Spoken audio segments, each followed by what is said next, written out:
But that's the moment where the dispatcher will come over the air, ask for the deputy to respond. When he does not, expectedly, there will be that moment of silence, and the dispatcher will come over. We may hear a final remark along the lines of, him giving the final sacrifice. We may hear something along the lines of rest in peace, but they will give that end of watch time, and that is going to be the most emotional part. I've covered several of these, and to be honest with you, it brings a tear to my eye every single time. It is difficult to hear, and it's difficult to see the family drive by in those moments too. We are waiting word right now. Fraternal Order of Police should be here any minute to confirm, but we're getting word that the family may end up getting out of the vehicle here at the procession to go look at this memorial themselves up close and personal. I'm not sure if they've had the chance to see it yet in person. I did. I walked over there and was just looking at some of the mementos, you guys, and it is absolutely heartbreaking. There are cards from preschools and classrooms, little kids making these with their own hands and writing their condolences out and sending, of course, their sympathy to the family. There are several bags and boxes of treats over there for Canine Brick. And then there was this sign, you guys, and I will read this to you, parked near the patrol vehicle, and it had little handprints, tiny little handprints on the sign, and it said, "Side by side, hand in hand, together rascals will stand. Daddy is our superhero. Thank you for keeping us safe." So you can see this is really hitting home for a lot of people, all of the schools here, and a lot of people are just walking around. They're spending actually a lot of time, a significant amount of time, just looking at everything. Mountains of flowers. I've seen a lot of tokens and badges from other departments as well. We had a couple officers and fighters come over as well and look at everything over there. And as soon as they got over there, you could just tell the emotion in their faces, and they just stood there shaking their heads in disbelief, you guys. So definitely a somber moment, but it is really nice to see everyone out here coming and showing their support. Well, I think that's the most important point to make, Angela. Thank you very much. That community coming together. Again, you're watching a live picture from the procession itself. You can see all of the students. This is amazing. From the schools there, from White Lick Elementary, but also the high school as well. Our Zach Myers is in the procession route. Zach, describe what you're seeing right now. Well, you said it. It's incredible. We were not quite to the schools yet, just a little bit still in town, and we started noticing children on the side of the road grouped together. And that's when we knew, we're coming close to the schools now, because entire classes, entire schools are out here. I just saw a big blue sign that said Pickett Strong with a heart drawn on it. We're seeing other members of law enforcement helping to block traffic as the procession makes its way through. But this is just thousands of people on the side of the road here easily. School kids and teachers, faculty, staff, everyone from the schools. We've been by the high school, and there was a group of girls there and held the sign, just said hero. And there's another flag there that we're seeing. Proud to call you a bulldog, one of them just said. So, we were expecting this. We knew the schools were going to come out here and show their support in a very visual way, and they have done exactly that. Now we're into a group of younger children, elementary school children, all huddled together up to the side of the road here, and it's just really just a surreal sight to drive by here. Just it seems unending. The kids, the grown-ups, everyone on the side of the road here, and a lot of faces tell a lot of stories. Some are smiling, and some are very somber. Some people holding their flag with a hand over their heart as well.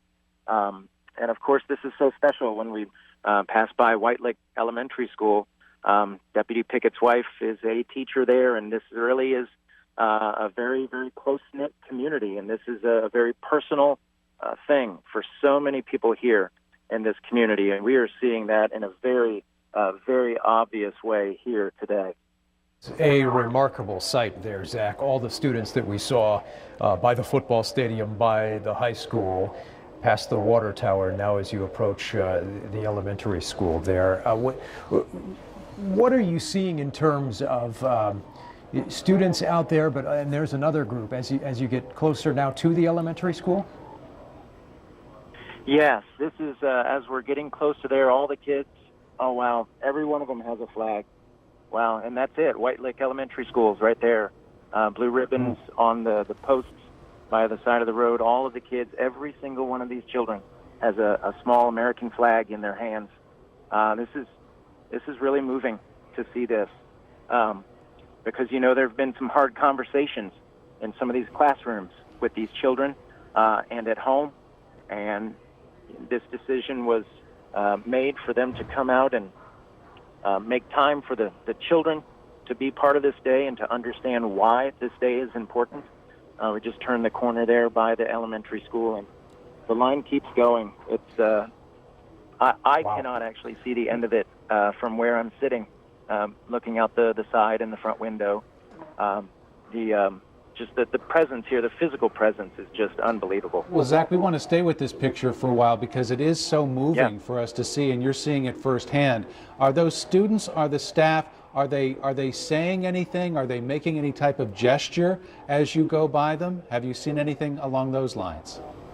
We've seen a lot of children waving as they see the police cars go by, especially, and we are back a little bit in the line, so they've been seeing police cars going by for some time.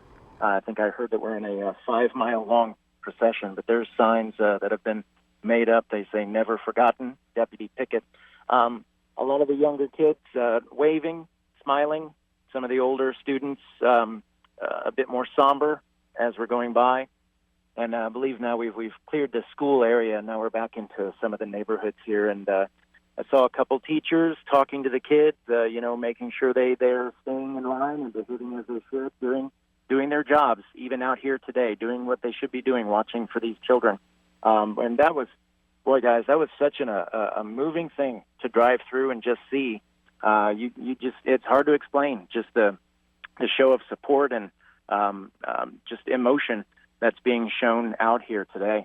Zach, you understand, as Jesse was describing earlier, you've both got little kids, as I do myself. This is something young children do not necessarily understand, a situation like this, but they've been put into a situation this week where one of their teachers at their school has lost her husband, a sheriff's deputy, in a very public way that everyone knows about, and everyone in this community today is coming out, not just for the deputy's family, but for Mrs. Pickett, a beloved teacher at that school. And it is truly touching to see the way the schools there at Brownsburg have put this together. All right, Zach, we'll be checking back with you as the procession makes its way again through Brownsburg, through Lebanon, and then ultimately down to Crown Hill Cemetery. What an incredible teaching moment, Dan, for these kids and for the teachers themselves, for them to learn. There's so much that we talk about that separates us. But on days like today, it is amazing to see communities like this come together as one in support of law enforcement and of a family that's grieving right now. It's a beautiful sight. Chief Ruskowski, you helped plan a lot of this today. Your thoughts after seeing all of those students lining the streets in Brownsburg? Yeah, I'm still taken aback by that. Kids are what it is. What people don't know is 1st through 4th graders at that school left cards on every one of the squad cars that were at the church this morning, right before the sun actually started rising. So 1st through 4th graders, I had about 4 or 5 underneath my windshield wiper, and I will take them with me and I will keep them. We saw a tweet that went out from State Police, from Sergeant Perrine. I don't know if we still have that we can show that on the screen as we talk about it. But I mean, again, for kids to learn about law enforcement and to be able to understand, it's something that's going to resonate for them for the rest of their lives, one would think. It is, and and having that conversation, as you both stated, when are they old enough? When are they too young? And I think it's the right time, and having those conversations, just like you said, and to see it in reality, what people have been talking about, and now see it. But just honestly overwhelmed by seeing that. And overwhelming still to see even more people along the streets as Zach makes his way past the schools now in his vehicle and on his way toward Lebanon. I understand we want to head back to Russ McQuaid and Aisha Husney as well, who are still at the church there in Brownsburg at Connection Point Christian Church, where we saw the funeral earlier today. Really seeing some amazing things along this